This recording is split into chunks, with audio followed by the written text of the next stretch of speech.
श्री स्वामी समर्थ. नमस्कार. मी नंदिनी. माझ्या यूट्यूब चॅनलवर तुमचं खूप मनापासून स्वागत करत आहे. तुमच्या मनातील सर्व चांगली इच्छा स्वामी महाराज पूर्ण करो ही स्वामींच्या चरणी प्रार्थना करते आणि आजच्या या नवीन व्हिडिओला सुरुवात करते. तर पहा, चातुर्मासातील श्रावण महिना हा सुरू आहे. श्रावण महिन्यातील प्रत्येक दिवसाला त्याचबरोबर साजरे केले जाणारे सण आणि उत्सव यांना विशेष असं महत्त्व दिलं जातं. श्रावण महिन्यातील जी पौर्णिमा आहे तर ती मोठ्या उत्साहात साजरी केली जाते. श्रावणी पौर्णिमा ही नारळी पौर्णिमा म्हणून ओळखली जाते आणि याच दिवशी रक्षाबंधनाचा सण देखील साजरा केला जातो. तर पहा, या वर्षी रक्षाबंधन कधी आहे? नारळी पौर्णिमा ही 2 दिवस असल्यामुळं आपल्याला हे रक्षाबंधन जे आहे 19 किंवा 20 ऑगस्टला साजरे करायचे आहे. त्याचबरोबर या 2 दिवशी भद्रकाळाची सावली देखील आहे. त्यामुळेच पहा, हा भद्रकाळ जो आहे तर तो कोणत्या वेळेपासून कोणत्या वेळेपर्यंत आहे? भद्रा काळामध्ये राखी बांधावी का? त्याचबरोबर रक्षाबंधनचा शुभ मुहूर्त कोणता आहे? शुभ काळ कोणता आहे? आणि त्याचबरोबर अशी काही वेळ आहे तर या वेळेमध्ये आपल्याला चुकून ही रक्षाबंधन करायचं नाही. आणि अशा ह्या वाईट काळामध्ये जर आपण रक्षाबंधन साजरं केलं तर आपल्याला काही आयुष्यभर पश्चाताप करावा लागेल आणि खूप संकट अडचणींना सामोरे जावे लागेल.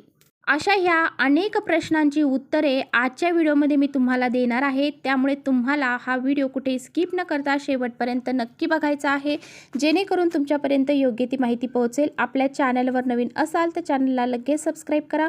असेच माहितीपूर्ण व्हिडिओ पाहण्यासाठी बेल आयकॉनलाही प्रेस करा, म्हणजे मी जेव्हा नवीन व्हिडिओ अपलोड करेन त्याचं नोटिफिकेशन सर्वात अगोदर तुम्हाला भेटेल आणि तुम्ही एकही व्हिडिओ मिस करणार नाही. तर पहा, सर्वांना सर्वात अगोदर रक्षाबंधनच्या हार्दिक शुभेच्छा. तर पहा, नारळी पौर्णिमा ही रक्षाबंधन या दिवशी साजरी केली जाते. समुद्र हे वरुणाचे स्थान समजले जाते आणि या दिवशी समुद्राला श्रीफळ अर्पण करून समुद्राविषयी कृतज्ञता व्यक्त केली जाते. त्याचबरोबर पूजा अर्चा करण्याची प्रथा आहे.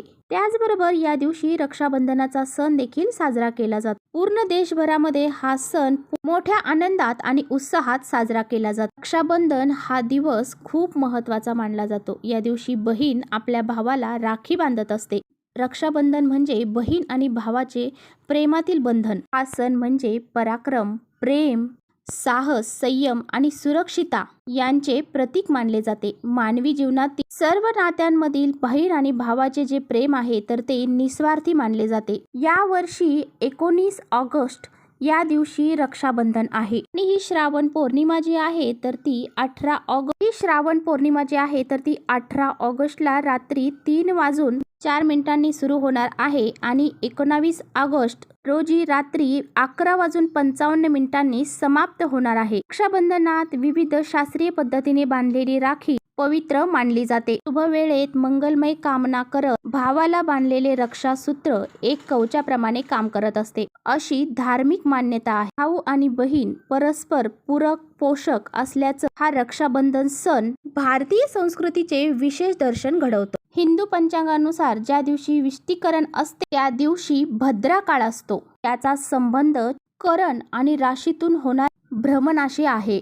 19 ऑगस्ट 2024 रोजी विष्टीकरण आहे. विष्टीकरणाची सांगता ही 19 ऑगस्टला 1:32 होणार आहे आणि भद्रा काळ हा अशुभ मानला जातो. महत्वाची जे शुभ कार्य आहे तर ती या भद्रा काळामध्ये करू नये असं म्हटलं जातं. शास्त्रानुसार मंत्रोच्चार, धार्मिक विधी, पूजा तर रक्षाबंधन जर करायचं असेल तर हे भद्रा काळामध्ये केलं जात नाही. तसेच भद्रा काळामध्ये जर आपण राखी बांधली तर वाईट होते असं देखील म्हटलं जातं आणि म्हणून आपल्याला चुकूनही या भद्रा काळामध्ये रक्षाबंधन हे साजरे करायचे नाही. पहा, आपल्याला रक्षाबंधन कोणत्या वेळेमध्ये साजरं करायचं आहे तर याबद्दल आपण जाणून घेणार आहोत. तर पहा, आपण तिथीप्रमाणे 19 ऑगस्टला रक्षाबंधन हे साजरं करणार आहोत. या 19 ऑगस्टला रक्षाबंधनचा शुभ मुहूर्त जो आहे तर तो हा शुभ मुहूर्त दुपारी 1:30 सुरू होणार आहे आणि रात्री 9:08 हा काळ असणार आहे. या मुहूर्ताचा कालावधी 7 तास 38 मिनिटं राहणार आहे. तर यामध्ये दुपारचा जो मुहूर्त आहे तर तो 1:30 सुरू होणार आहे आणि त्याचबरोबर सायंकाळपर्यंत 4:30 असणार आहे. हा कालावधी जो आहे तर हा 2 तास 38 मिनिटांचा असणार आहे. यानंतर जो प्रदोष काळाचा मुहूर्त आहे तर तो संध्याकाळी 6:56 सुरू होणार आहे आणि रात्री 9:08 असणार आहे. तर पहा, या वेळेमध्येच आपल्याला रक्षाबंधन जे आहे तर ते साजरं करायचं आहे. त्याचबरोबर या दिवशी भावाला राखी बांधताना बहिणीने काही विशेष गोष्टींची काळजी घ्यायची आहे. ज्योतिषशास्त्रानुसार रक्षाबंधन हे शुभ मुहूर्तावर करणे लाभदायक असते. रक्षाबंधनानिमित्त आपल्याला बाजारामध्ये वेगवेगळ्या रंगीबेरंगी राख्या ह्या पाहायला मिळतात. तर पहा, अशा काही राख्या आहेत तर त्या आपल्याला चुकूनही बांधायच्या नाही. खरेदी सुद्धा त्या करायच्या नाही. बऱ्याच वेळा लोकांना देवाचे चित्र असणाऱ्या राख्या खरेदी करणं आवडतं. त्यांचा असा विश्वास आहे आपल्याला या देवांचे आशीर्वाद देखील मिळतात.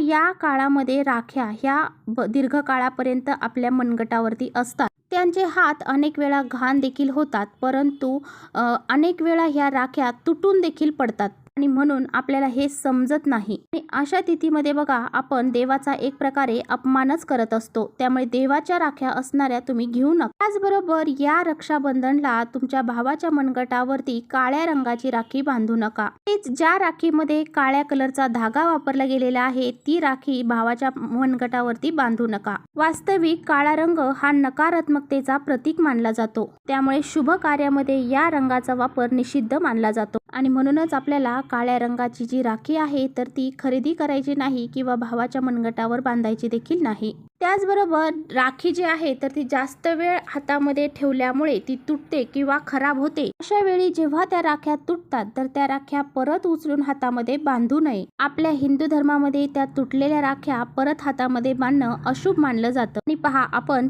वस्तू ज्या आहेत तर त्या सुद्धा पूजेमध्ये तुटलेल्या वापरत नाही आणि एकदा आपली राखी तुटली तर परत ती उचलून आपल्या हातामध्ये बांधायची नाही. त्याचबरोबर ही राखी बांधताना आपल्याला आपल्या भावाच्या उजव्या हातामध्ये बांधायची आहे. शरीराची उजवी बाजू जी असते तर ती सकारात्मक ऊर्जा राखीव राहण्यासाठी आहे आणि म्हणून धार्मिक कार्यातील सर्व कामे ही उजव्या हाताने केली जातात. शरीराच्या उजव्या बाजूला नियंत्रण शक्ती देखील अधिक असते. उजव्या हाताला जीवनातील वर्तमान आणि कर्माचा हात म्हणून देखील ओळखलं जातं आणि म्हणून उजव्या हाताने केलेले दान धर्म ईश्वर स्वीकारत असतात. मंदिरात देखील आपण उजव्या हातामध्येच जो मौली धागा बांधतो तर तो उजव्या हातामध्येच बांधला जातो. शास्त्रानुसार आपल्याला उजव्या हाताच्या मनगटावरच राखी बांधायची आहे. तर अशा पद्धतीने हे जे रक्षाबंधन आहे तर ते आपल्याला साजरं करायचं आहे. हे जे काही महत्त्वाचे नियम तुम्हाला सांगितलेले आहेत तर ते तुम्हाला लक्षात ठेवायचे आहेत. तर चला, इथेच थांबवते माझा व्हिडिओ आवडला असेल तर नक्की लाईक करा. चॅनलवर नवीन असाल तर चॅनलला सबस्क्राईब करा. परत भेटूया अशा छानशा व्हिडिओसोबत. तोपर्यंत श्री स्वामी समर्थ.